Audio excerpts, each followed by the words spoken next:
Hello and welcome to this video introducing the idea of traversing circles.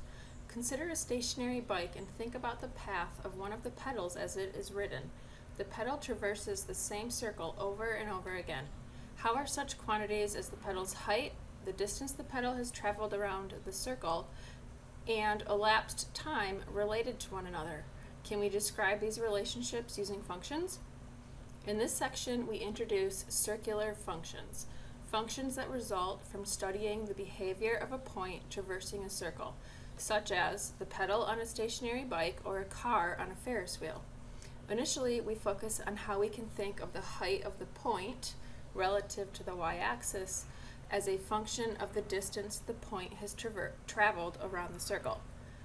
Because of the symmetry of the circle and the fact that the point's path repeats after each full revolution, we expect there to be interesting and repeatable behavior in the graph of the height function.